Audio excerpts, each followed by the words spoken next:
constitutionnel proclamé les résultats quoi. Et il n'y a pas.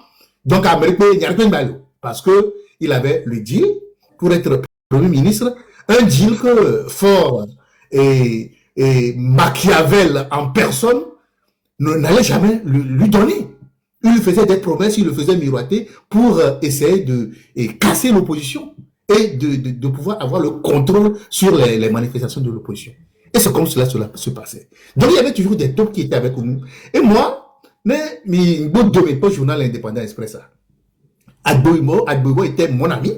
Mais tu t'es pas présenté, hein, tu parlais, il y a certains qui ne te connaissent pas, hein, Carlos. Je vais me présenter. Donc, Agboimo était surpris que la veille, on a échangé sur la politique togolaise, je lui ai posé des questions et tout ça.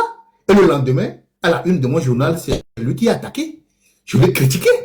Quand il avait créé cette coalition avec l'UNI, Gabriel Dossé-Agneau, tout cela, j'ai dit l'union de l'aveugle et du paralytique. C'était le titre que j'avais donné. Parce que c'est une coalition mornée et les deux n'ont aucune influence pour affronter les manifestations qui étaient beaucoup plus centralisées sur l'opposition.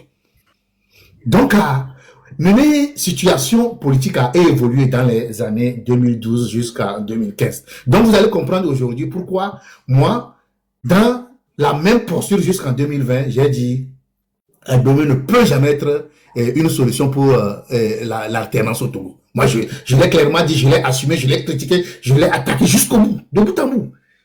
Bon, c'est vrai que ça m'a coûté aussi des attaques injustifiées, des diffamations, de tout. Mais moi, je l'ai assumé et je savais ce que je disais. J'avais mes sources d'informations qui me disaient ce qui se passait après un meeting d'Agboimo de Todo le soir, ce qui se passait entre Agboimo et le pouvoir. Paix à son âme, je ne vais pas trop tirer sur la corde raide, il est décédé, on ne va pas continuer à le critiquer. Donc, voilà la parenthèse. Maintenant, revenons. Tu disais tout de suite que le 29 décembre constitue un jour important pour moi. J'avais pensé faire un live aujourd'hui, mais je ne suis pas trop habitué au live parce que je n'ai pas le temps, franchement. Il faut que tu fasses la même chose comme ton confrère Ferdinand Haïté quand même. Il faut venir aider ton confrère Ferdinand Haïté aussi dans l'information. On a besoin de vous tous. Il fait l'essentiel et qu'on ne va pas faire la même chose. De temps en temps, moi, je peux donner mon avis, mais moi, franchement, je n'ai pas le temps. Je fais beaucoup de choses et je vais vous expliquer pourquoi je n'ai pas le temps de faire tout ça. Bon, actuellement, bon, il est vrai que Mitola Ibadia, il y a la marraine qui disait qu'elle allait prendre du soleil quelque part à Marseille. Moi aussi, je veux prendre du soleil, moi, je fuis et puis je vais en Espagne. Je ne vais pas donner la ville d'Espagne, mais je suis dans les Catalans pour prendre aussi du soleil et passer les bons.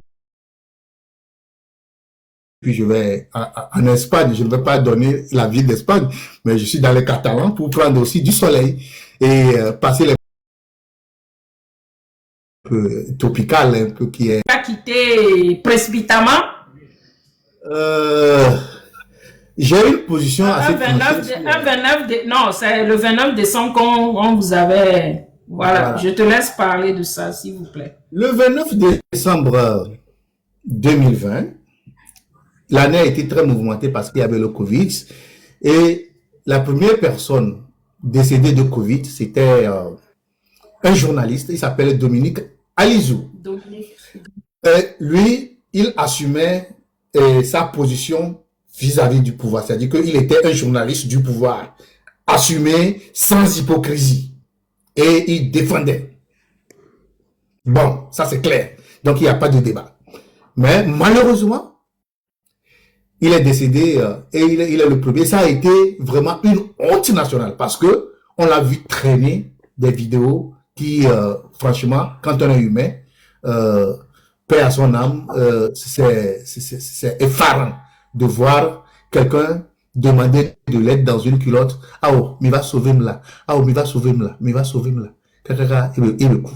Et on a même la vidéo. J'ai vu cette vidéo qui a circulé sur les réseaux sociaux. On a même arrêté les gens pour cette vidéo. Quelle que soit la position. Moi, je dis, il assume sa position en tant que journaliste du pouvoir. Il ne fait pas de l'hypocrisie. Donc, bon, je le respecte pour ça parce que il a été un homme de principe par rapport à ses convictions. Il n'a pas fait à gauche à droite comme certains journalistes le font et tout ça là autour. Voilà. Donc, quand Dominique est mort, c'est comme si c'est une revanche pour qu'un journaliste d'opposition aussi meure dans la situation. C'est ça le cynisme du pouvoir, quoi.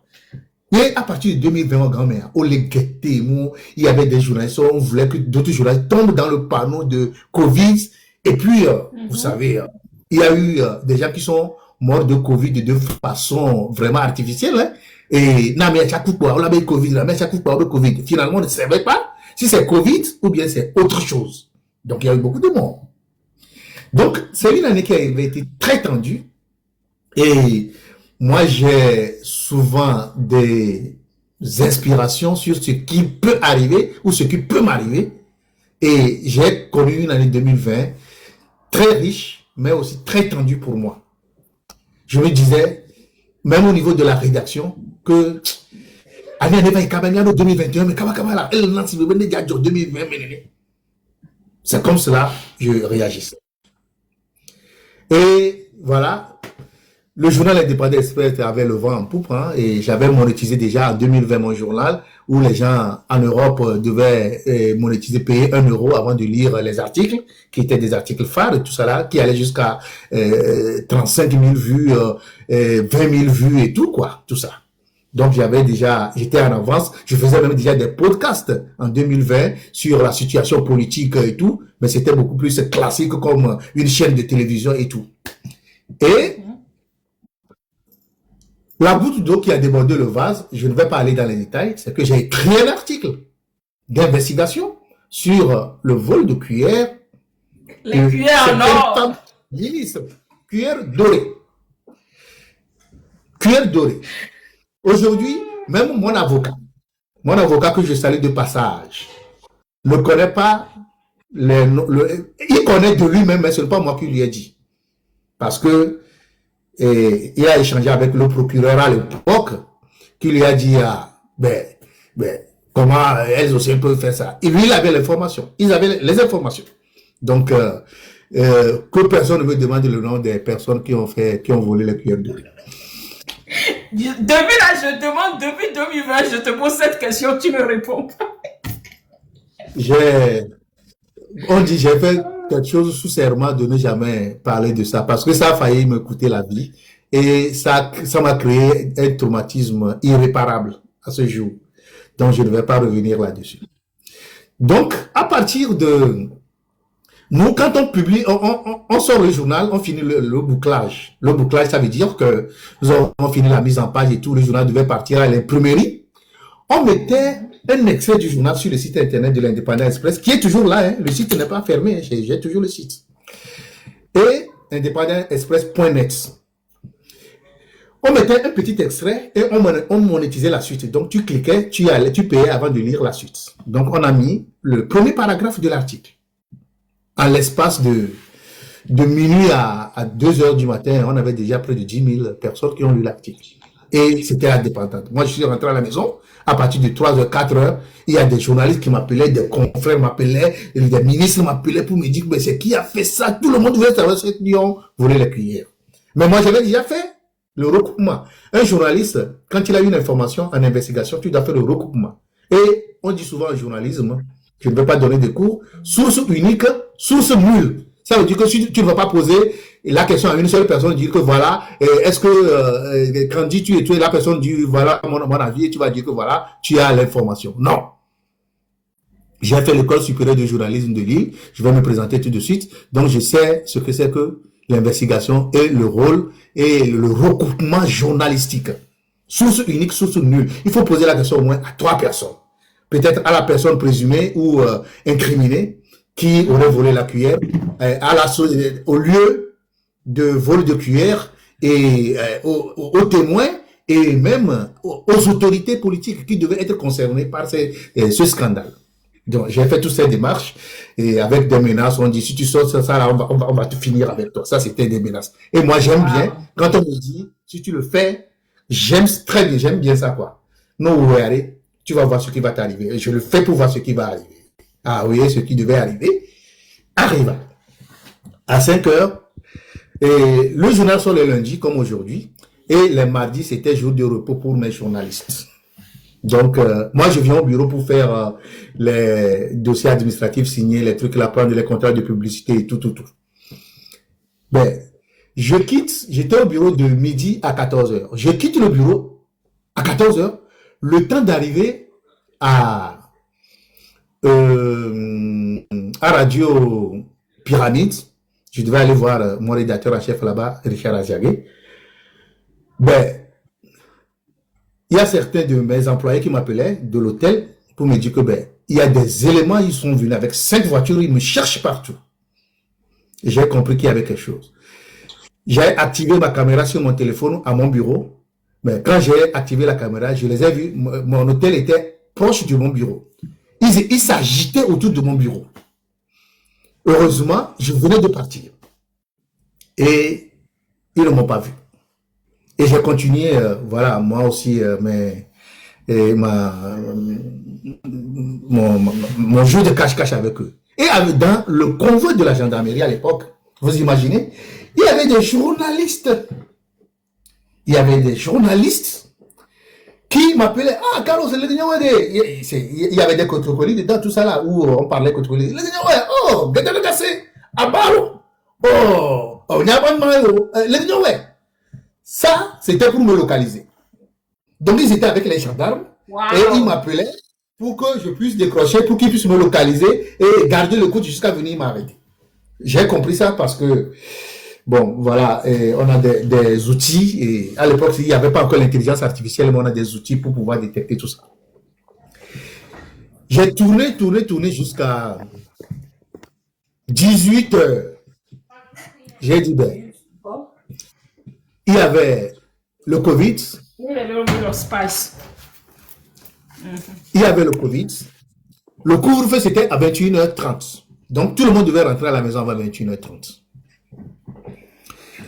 Et en rentrant, je suis allé quelque part très très loin de la ville pour me cacher. Et puis après, en rentrant, je suis passé chez mon avocat. Maître Bataka, c'était lui, mon avocat. Je le salue de passage parce qu'à cause de mon dossier, on lui a fait la peau, on continue de lui créer aussi des problèmes jusqu'à ce jour. Heureusement, il n'est pas aussi n'importe qui. Jusqu'à ce jour.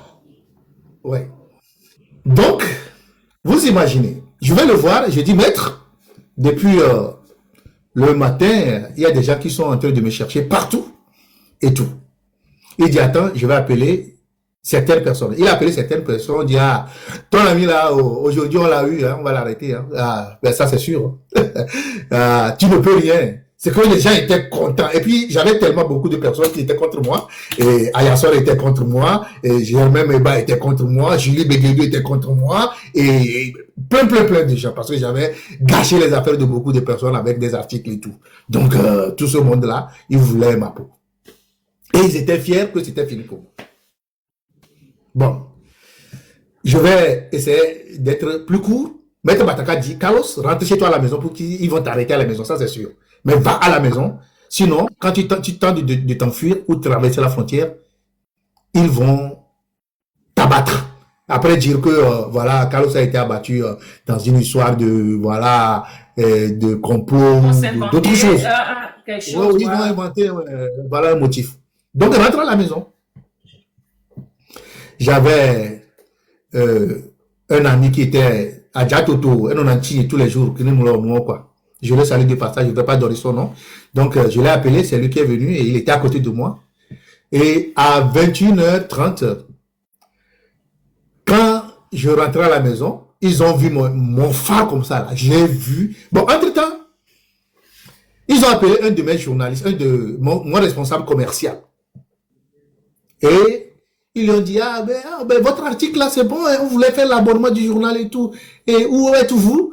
Et le monsieur m'appelle et je lui dis, bon, il faut prendre les bons de commande et tout ça là, les formulaires pour aller et faire, voilà, le truc, quoi. Pour un journaliste qui a déjà, qui veut faire de l'abonnement, ben, c'est toujours quelque chose de très bien. Et il prend sa moto, il va prendre le formulaire, on lui donne un rendez-vous à Total Tochi. Oh, amenez vers le Total Tochi, le petit, on va encadrer pour les deux, ouais. Donc, c'est lui qui était l'otage. Donc, il devait me chercher partout où j'étais avant qu'on ne le, qu'on ne le libère. Le libère. Oh. Heureusement pour moi, pendant ce moment, pendant qu'il était avec eux, comme ils ne sont pas intelligents et stratégiques, je l'appelais. Ils auraient pu l'obliger à décrocher et à lui faire parler comme si il y avait rien il y avait rien, quoi. Rien de Là, suspect. moi, je pourrais même venir lui dire que ben, attends-moi ici, viens, et puis ils vont me prendre. Non, ils ont refusé qu'il décroche le téléphone. Et c'est eux-mêmes qui me cherchaient. Heureusement. Sinon, j'allais tomber dans le panneau avant même 21h30. J'arrive à 21h30. Mais il y a des gens qui viennent du secours. Il est là, voilà, il est là, il est là. Ben, ils sont venus encercler tout ça. J'ai demandé, on m'a ouvert mon garage, je suis rentré. Et j'étais sorti encercler tout ça. J'ai demandé, on m'a ouvert mon garage, je suis rentré. Et j'étais sorti. Quoi, il dit, ben, nous sommes venus vous chercher. Le colonel Bignandé nous a demandé de venir vous chercher. Il a dit, mais pourquoi? Et où est votre mandat? Ils disent, non, on ne nous a pas donné de mandat, mais on est venu vous chercher. Très bien. J'ai dit, ok, d'accord. J'arrive et je vais voir. Et je suis rentré dans la voiture, j'ai fermé les 4 portières, j'ai activé Facebook et j'ai balancé une alerte. J'ai balancé une alerte qui est encore sur ma page Facebook, qui est sur les réseaux sociaux, sur Google. Que voilà, là je suis à la maison et il y a un groupe une horde d'éléments venus me chercher de la part du colonel Pignandi et tout ça là. Donc j'ai lancé ça. En l'espace de 5 minutes, le monde entier était au courant que des militaires étaient chez Carlos pour venir l'arrêter. Mais c'est là que quelqu'un les a appelés pour leur dire que, mais qu'est-ce que vous êtes en train de faire? Et puis, le monsieur, il est en train de balancer le message alors que vous êtes encore chez lui, vous ne l'avez pas encore arrêté. C'est là qu'ils sont aperçus que j'étais en train de causer déjà des dégâts dans le monde entier. Et il y avait une mobilisation internationale. Il n'y avait pas le TikTok comme aujourd'hui, mais ça avait tellement pris. Avec Facebook, avec WhatsApp et tout. Facebook, WhatsApp, les groupes WhatsApp, tout le monde en parlait. C'était pas évident. Ils m'ont pris. Je ne vais pas parler de tout ce qui s'est passé parce que ça c'est contenu dans un livre que vous allez lire bientôt. Donc, je ne vais pas en parler. Ils m'ont amené d'abord à la brigade anti-gang. J'ai passé une nuit là-bas dans les conditions que vous savez. Après, ils m'ont amené au SCRIC. J'ai passé 4 nuits au SCRIC avant d'être libéré sous caution le 2 janvier 2021. Ça veut dire que ils m'ont fait passer la nuit de Nouvel An comme, voilà, bientôt. Donc, il y a 5 ans, actuellement, il est 22h ici, il est 21h, donc j'étais en train d'être arrêté à Lomé par les éléments. Il y a 5 ans. Carlos, est-ce que vous avez été torturé? On ne peut pas passer par la brigade anti-gang et le SCRIC sans être torturé. Et toutes les formes de torture, je les ai et je vais passer cela quand j'aurai fini de publier mon livre. Donc vous le lirez dans mon livre. D'accord. J'ai tous les scénarios qui s'est passé là-bas. Et je vous jure que on dit souvent que Dieu a... Montez la marraine est là, s'il te plaît. Renaissez de nouveau. On dit renaissez de nouveau. Jésus a dit il faut renaître. C'est le fait pour moi d'être rené, d'être né de nouveau. C'est ça qui m'a permis de sortir des griffes. Eux-mêmes, à ce jour, ils se disent que comment ce monsieur est arrivé à nous échapper. Parce que les consignes qui étaient données, il y avait beaucoup d'éléments qui étaient, c'est-à-dire des groupes différents qui étaient à mes trousses. Il y avait certains qui avaient demandé de venir m'arrêter. Il y avait d'autres qui avaient envoyé une convocation pour le SCRIC. Et il y avait d'autres qui demandaient de finir avec moi. Ramener le vif ou mort. Donc j'étais dans ce rouleau compresseur de 3 réseaux de femmes qui voulaient ma peau. Avec des ramifications vers les hommes et tout ça. Donc, c'est un miracle. Et tout ce qui s'est passé. Peut-être que, Carlos, juste une petite parenthèse. Je pense que le président aussi avait porté plainte contre toi. Oui, Si je... comme ça. Oui, oui, bien sûr. Je suis le premier journaliste, je ne sais pas, du monde à aller au procès, à aller voilà, devant les tribunaux avec, contre le chef de l'État, Faure Gnassingbé, en 2010. Et si Adebayor est à l'écoute, il faut le taguer. Si Miss Togo, Edwige Badako est à l'écoute, il faut la taguer. Si, bon, sûrement que Faure Gnassingbé est à l'écoute. Qu'est-ce qui s'est passé en 2010? Adebayor décide de suspendre sa carrière internationale de foot. Quand on dit il suspend sa carrière internationale, ça veut dire qu'il ne va plus jouer pour le Togo. Il peut jouer ailleurs, mais il refuse de jouer pour le Togo. Les éperviers avaient des problèmes, on a besoin d'Adebayor pour venir relever le niveau. Il a dit niet. C'était quoi la raison? J'ai cherché à savoir. Donc, j'ai mené mes investigations et tout. Après, je comprends que Adebayor avait une nana qui était Miss Togo, qui avait voyagé même aller le voir à Londres. Il était... Quelle est l'équipe? Je ne suis pas trop foot là. Quelle est l'équipe d'Angleterre où Adebayor a joué là? Et Rotterdam, c'est ça? Non. Tottenham? Rotterdam, non. Tottenham? Pardon? Tottenham? Il a joué à Tottenham, je ne sais pas. Hein, Il a joué Tottenham. Au Man oui, City. c'est ça. Je crois que c'est Manchester, non? Manchester, non? Il y a Manchester. Yeah, Ouais, il c'est ça, avait il joué était à aussi Manchester. pour... Il a joué Il était à Manchester Manchester. City et puis il a joué aussi Tottenham. Voilà, c'est ça. Donc, il y avait un conflit parce que le patron aussi voulait la femme, lui aussi voulait la femme. Et il y a la guerre, la guerre commençait. La guerre commençait. Et j'étais là, on était dans notre rédaction avec mes journalistes. J'avais des journalistes très loyaux, très fidèles, très travailleurs et qui avaient le même courage et le même engagement. Ils sont tous là aujourd'hui, certains sont en Europe, certains sont encore au Togo et tout. Un huissier nous vient à notre rédaction, on nous tend une plainte. Le président de la République, Faure Gnassingbé, porte plainte pour diffamation. À comparaître le mercredi, je crois le 14 août 2010. Waouh! Extraordinaire. C'était, pour un journaliste, une plainte du chef de l'État n'est pas une mauvaise nouvelle, c'était voilà, du pain béni parce qu'il est en train de consacrer ta carrière internationale de journaliste. Tous les médias, quand vous allez sur Internet, vous allez voir Jeune Afrique, RFI, BBC. Le net à l'époque, en 2010, ce n'était pas tellement nourri, mais Google l'avait référencé. J'avais fait des interviews avec tout le monde. On est allé 3 fois à ce procès. J'ai comparu 3 fois contre Faure Gnassingbé au procès. Imaginez que c'est aujourd'hui. Comme ils ont la facilité de mettre les gens au script et tout ça là, on n'avait même pas besoin de coller une plainte. Bon, entre parenthèses, puisque j'ai eu à rencontrer 2 procureurs, le procureur dans l'affaire de Cuillère Dorée, c'était Paul Ordi, je crois. Qu'est-ce qu'il m'a dit avant de me donner la liberté provisoire? Ils ont confisqué mes téléphones, hein, ils ont pris les codes, tout. Après, je me suis retrouvé sur Pegasus et tout ça, là, ça c'est une autre histoire. C'est trop long, on ne va pas en parler.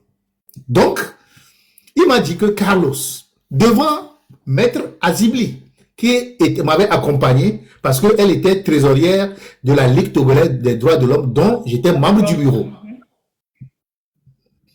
Elle m'avait accompagné devant le procureur. Et c'est là que le procureur me dit, Carlos, toutes les vérités ne sont pas bonnes à dire. Avec cette histoire, cette information que tu as, tu aurais pu appeler le chef de l'État, l'alerter, mais il va te faire un beau cadeau, il va t'honorer, il va même faire de toi un grand journaliste, il va te nommer. Mais tu as gaspillé ça, tu veux dénoncer pour gagner quoi dedans? Et en ce sens, Paul Ordi disait, Carlos, pourquoi vous êtes pressé? Pourquoi vous êtes pressé de faire la peau à qui que ce soit? Et demain, il a fait tout ça là. Est-ce qu'il n'est pas mort? Vous imaginez? Ça, c'est le procureur qui disait ça. Attends, le procureur te disait, pourquoi tu es pressé? Pourquoi Donc, même ils sont... C'est ce que la marraine disait hier à Tchad Dedi qui veut faire coup d'état à fort. En tout cas, je vais pas... C'est leur problème. Bon, on évolue. Je veux souligner quelque chose. Le grand frère Carlos a dit, on lui a dit ceci. Tu aurais pu appeler le président, il allait te faire un cadeau. Encore une fois, nous rentrons directement dans la manipulation. Comme d'habitude. Directement. Et ça, c'est le haut niveau de la gouvernance au Togo. La justice.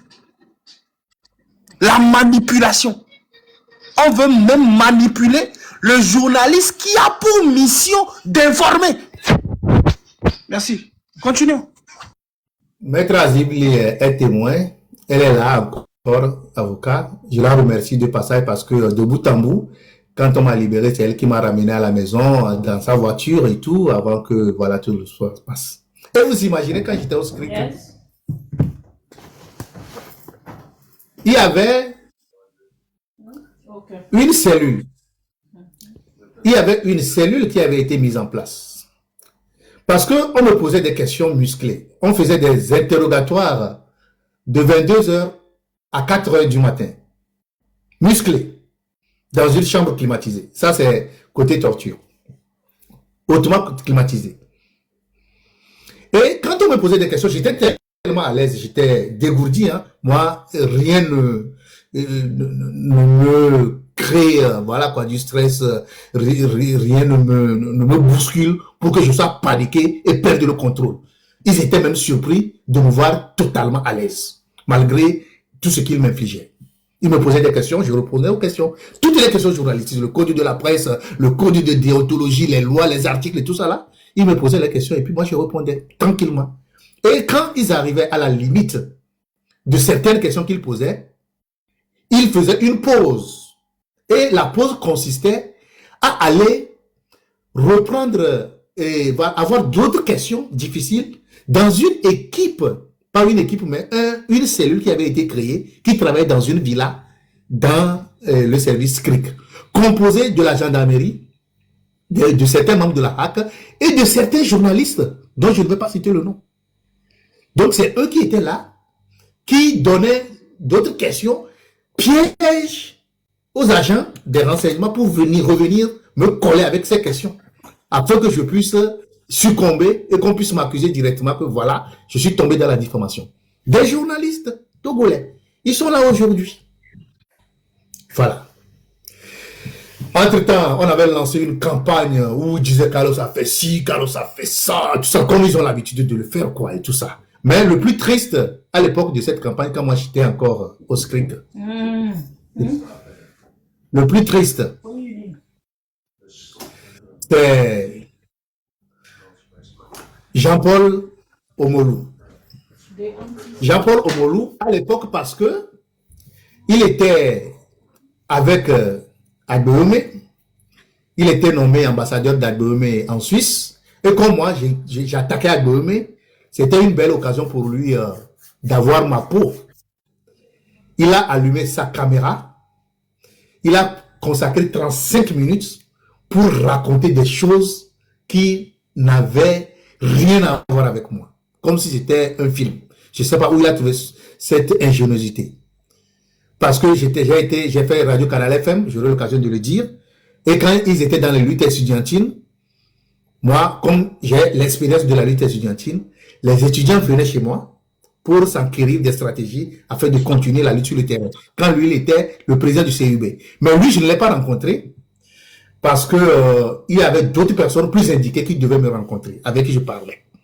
Donc, il a fait un live de 35 minutes pour raconter, pour se réjouir de mon arrestation et pour me dire que moi, je vais pourrir là-bas avec le régime, que je travaille avec le régime, que c'est une fausse arrestation, c'est entre nous. Donc, moi, je vais pourrir au SCRIC. Ironie du sort, la cellule dans laquelle j'ai été détenu et torturé, c'est dans cette cellule que lui, il végète depuis 4 ans. Moi, je demande encore qu'il soit libéré. Et il a le droit, en tant que défenseur des droits humains que je suis, et toujours l'injustice contre un être humain. Ce n'est pas la liberté d'expression, la liberté d'opinion, elle doit être sauvegardée. Donc, Jean-Paul Omolou, où il se trouve, moi, je continue de le soutenir et je demande, je fais partie de tous les collectifs, tous les mouvements qui demandent sa libération. Et du jour au lendemain, après, on m'a libéré et la HAC m'a convoqué. Donc c'est maintenant que la HAC prend sa responsabilité pour dire que, bon, j'ai écrit un article, on doit discuter avec moi, pourquoi j'ai écrit tout ça là. Quand on me convoque devant la HAC, devant ce leur parterre et tout ça là, moi je les ai nargués le jour là. Et je les ai nargués proprement, comme d'habitude. Je leur ai dit, ben, ils me disent de donner les noms et tout ça là. J'ai dit non, moi je ne suis pas habilité à donner de noms. Moi j'ai écrit un article, je vous ai dit que la suite va venir. Donc, laissez le journal paraître pour que la suite vienne. C'est dans le journal que vous allez lire la suite. Le journal ne va pas donner une information écrite dans la presse et se balader, donner la suite de l'information, quoi. Et donc, moi, je ne peux rien. Et ils me disent, et puis en plus, il est arrogant, il est ceci, il est cela. Ils ont raconté toutes ces choses. J'ai dit non. Illico presto, ils ont fermé le journal. Maintenant, comme ils ont fait l'erreur de fermer le journal sans procédure, ils sont allés déposer maintenant une requête au tribunal de Lomé pour maintenant consacrer la fermeture du journal. Entre-temps, la première ministre Victoire Dobé a fait une interview spéciale pour m'enfoncer à Yewadan, qui était ministre de la communication nouvellement nommé, a fait des communications pour dire qu'à partir de maintenant, tous les journalistes qui vont essayer de critiquer le gouvernement vont passer au SCRIC, arrêtés par la gendarmerie. Mais des juristes qui développaient des arguments bidons. Pitan Tchala était mort en 2020. Il était mort avant. Donc, quelqu'un parle de Pitan Tchala. Oh, okay. Excusez-moi, bien avant qu'on continue, que Pitan Tchala, que son âme ne repose jamais en paix. Père Dieu, de Koukoulou. Père Dieu ne veut plus qu'on rentre au Togo, hein. On ne critique pas jusqu'à la tombe parce que Pitan Tchala, paix à son âme, il était beaucoup professionnel. Il était vraiment, c'est vrai, très zélé et zélateur du système. Mais il était journaliste. Et il le disait toujours, je suis journaliste et je le resterai.